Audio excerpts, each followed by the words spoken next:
Hey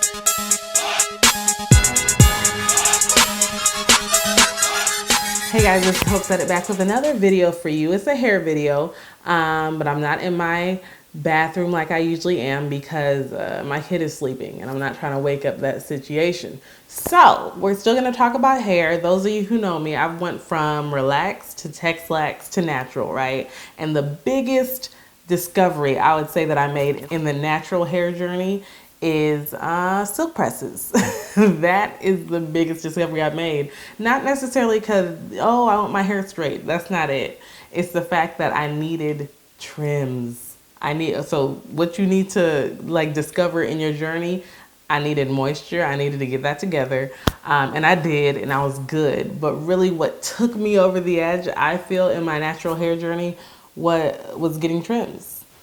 You know, because yes, your hair grows either way, but just the health of it and maintaining and retaining that length, you need that. Okay. Now you have to research because some stylists are a little scissors happy, and I already noted that in my previous blog. So look up my other stuff. You know, I have a playlist called hair videos, so you can look through that. Go to hopesaidit.com/hair videos, look through that. But I have videos about my actual first silk press, my second silk press. I think I did an update on my edges, which is it's getting there, but you know, it ain't.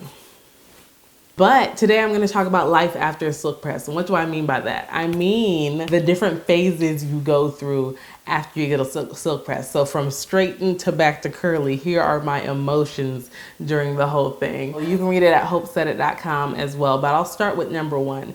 Number one is relief. Okay, and a lot of people are just like, relief? What are you talking about? Relief. It takes me apparently 6 hours. The first time was 9 hours, and that was just because I had a whole bunch of detangling to do. Shout out to Her Growing Hair Salon. They did it with care, and the second time they still did it with care, and it took 6 hours to do from start to finish. And it wasn't one of those situations where you're just sitting there and waiting and all that stuff. No, they got me in quick, and even when they were on top of me the whole time, it took 6 hours to do. So 6 hours being there, being washed, and this and that and this. I don't know. I never trusted salons anyways. I haven't went to a salon in so long, over 10 years. So being back in that environment is kind of like, oh, I don't miss this at all. I don't miss sitting down the whole time. And you have to understand, I'm still kind of on edge about salons because I haven't trusted them in more than 10 years. So even when I'm sitting down, I'm kind of like, can I relax though? Okay. And then, towards the end you do, but it's just relief. It's relief to turn around, look in the mirror, see that, oh, you didn't mess up my hair. It is good. Okay, I can breathe again. I did not have a setback. Because when I tell you, like, it's so annoying that you can grow your hair and then in a blink of an eye, your hair is gone because you had a setback. Whether it's I didn't detangle it right. Listen, I get your pain. Setbacks or something else. So that's kind of what, happens the first time. I get relief, right? And since it takes 6 hours, I just go home and go to sleep when we're done with it, right? And you have to understand, the salon is an hour away. Okay? So I'm going an hour away. It takes 6 hours to do the hair, and then I have to drive an hour back. That's a whole work day. So I'm done. When I get home, I'm going to sleep, and I don't really enjoy the hair. I just look at it and say, okay, cool, great job as always. I don't really look at it until the next day, and that's when I get to the second stage, which is happiness.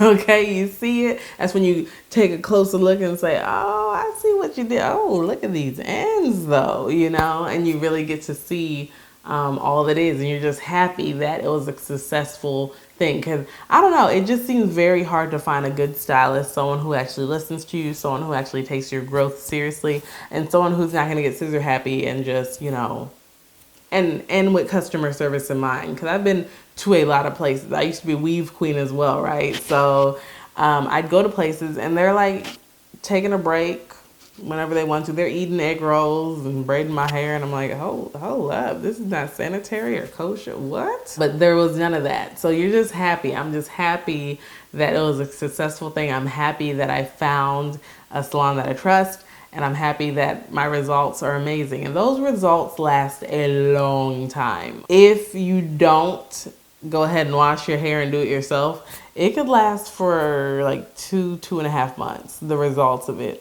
And I'll get to that later. But either way, you're just happy, okay? I'm not one of those people who like my hair necessarily bone straight, and that's why usually after a silk press you'll see me with the loose curls in it, because I have a big head, y'all. So I mean, as you can see, I have a big head. Oh, it's not even out. Oh, y'all see this? Oh, ooh, see? Ooh, silk press is done. Hold up. That was not a good representation of my detangled hair, but you know, it's back. Now it's back. So we're not even gonna. I should have thought of this before I put it out the ponytail, but here it is, and it bounced back. Okay, even when I was relaxed, I'm the person who wanted to wait like 3 weeks before it kind of filled back up. So even with a silk press, I don't necessarily like it until a couple of weeks later when it's more, you know, add a little volume, get a little full. But then there's the third stage, okay, and that's the stage I just got over last week. Okay, it's confusion. It's confusion. So it's not like your silk press magically poofs back up, at least mine didn't. There's like a gradual progression that you see with it. So maybe this will poof and everything else is straight. You just have uneven poofage all over your head. So as that goes on, that starts to look like a bad weave, especially since the ends usually stay pretty straight. Like, not like heat damage straight, but like stay in the silk press state. So you have a puff going on here, but then the ends are straighter, and it just, what are you supposed to do but wear your hair in a bun, you know? And then the moisture situation gets real funny because, oh yeah, I can moisturize this part, no problem. The puffy part, you know, I can go ahead and do my lock moisture method, but then what am I supposed to do with these straighter parts? No, they don't want the lock moisture method, you know? And then I'm just reminded of how hard it is as you transition to natural if you don't do the big chop, which I did not. It's just hard managing those two textures. So that's really what a silk press reminds me of, just managing those two textures. And it got really bad. Like at the end, I was like, okay, I'm just going to spray it all up. You either have two choices. Either you just dunk your head in water and call it a day and say, listen, it was a good run, whatever. Spray it with something to get it. Either way, you just have to get it out of your hair. You have to get moisture into your hair, get water, get aloe vera juice, just take it out. It has ran its course. If you get to that situation where it's like a reverse mullet where you have party in the front and business in the back, just forget about it. Okay, it's not worth it. So that's what I was going through lately. I had to go ahead and call it a day on my silk press. It was a good run though. Like I said, it lasted like 2-ish months or something. So after that, you reach the stage of contentment. You're like, you know what? It was a good run. I'm sick of avoiding rain. Like, it's so crazy because it rained these last couple of days and my hair was back to its kinky state. So I don't care. I'll run in the rain. No, I don't need an umbrella. You know, it's all good. But my goodness, when you have your silk press, you're like, the rain. And then you're looking like a crazy person trying to cover your head with a plastic bag. And, you know, I'm still using my child's blanket over there. It's just different. And I forgot the struggle you have to go through to keep your hair straight. So I'm kind of over it. By a couple months, I'm like, dude, I'm not trying to run from the weather like this. I'm not trying to run from sweating. And you're content that your curls came back. Because mind you, that confusion stage, you're still thinking, hold up, these ends are straight a little bit. So did I get heat damage or no? And this is the second time I thought this. I should just know better by now. But I was like, oh no, this is it. Yeah, I got heat damage, it's over. No, it's just that, you know, it just needed to curl up and I really had to get that product out of there. So that's it. You go from relief to happiness, confusion, which confusion is a rough beach. At that, if you reach the point of confusion, you probably just need to wash your hair. And then you get contentment because you're like, my curls are back. I'll be back to the silk press in a couple months, but for now, I'll just rock the hair that God has given me. You know, it's been a good run. So I know what you're thinking. A lot of people, after reading my blog post, were like, hey, what's up with your situation, hydration? Are you washing your hair or not? In the silk press state, I just make sure my scalp is clean. Now, people cannot get away with this. People like my sister, people like one of the friends I can think of, well, two of my friends I can think of, they have dry hair, or they're just like, oh no, I'll be itching and this and that. Flakes will come out. I don't have that. I don't have that scalp problem.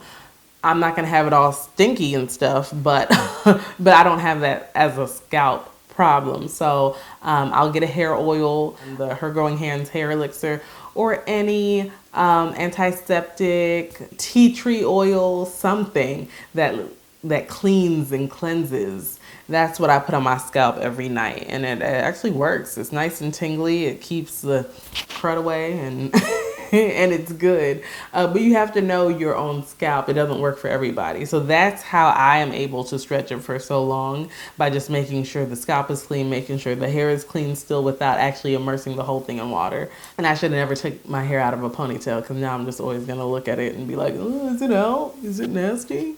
That's how I keep it clean, or that's how I keep the silk press for so long, because I just keep my scalp clean without trying to go 100% underwater with it. And my hair just likes being left alone anyways. It doesn't itch like crazy if I go a long time or something like that. So, you know, keep your hair clean, but really just keep your scalp clean. Make sure everything's fresh, okay? Some of the bad hair salon experience I received, what was my first time? Probably my neighbor. The neighbor decided to do my hair, and this is the first time that I had like loose like track weave. I always had braids or, you know, something like that, but this is the first time I ever got weave that was loose, that looked like real hair.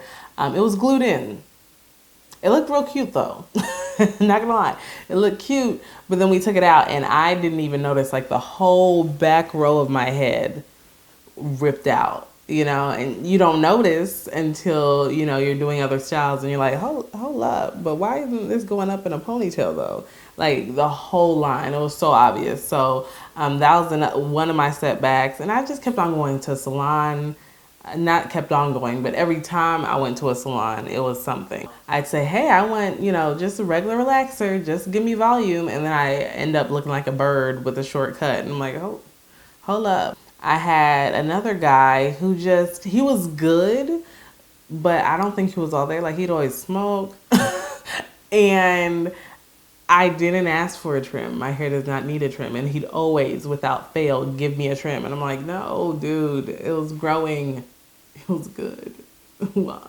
And then I found a good one around college time, and I actually kept on going back to him. But, you know, I think I just lost touch, and I stopped relaxing my hair, so he just wasn't the best choice at that time anymore. But the moral of the story is that the hair journey is long. It can be long, especially natural hair care. You just have to find what's right for your hair. And for me, I had to get the moisture in check, and I didn't even understand that trims were so important to my progress. I think it's growing. I don't have a shirt or anything, but it's doing pretty good. At this point, I don't know if I'm shooting for waist length or what. I'm just trying to grow, not even long, as healthy as I can, and that's what's most important. And I really see it in my ends, because even when I wear a ponytail, it's not all puffed up and nasty and straggly at the end. It's actually, you know, I don't know if I can talk and do this, so hold on. That's how I do my ponytails now. I can't tie it twice. But, you know, you see that? You see the ponytail? It's just nice. It just feels better. It's healthy. Just in case you never had a silk press before, I just wanted to take you through the emotions that at least I go through, because it is kind of, I don't know what I expected, but yeah, you really do go through all of that. You relieve happiness, confusion, which is the worst. And then at the end, you're just like, yay, my curls are back. So that's what I went through. Read all about it at HOPEsaidit.com. Follow me at HOPEsaidit on Facebook, Instagram, or Twitter. I don't know why I said Twitter like that. And email me if you want to, HOPEsaidit@gmail.com. Guys, I'll talk to you guys later. I don't know what I'm talking about. Maybe marriage next time. But don't hold me to that. You'll just have to see. I blog post on Tuesdays, these videos hits on Fridays, so subscribe both to the blog and to my YouTube channel. And I'll talk to you guys later. Bye. I need to go to sleep, sleep, sleep. Oh.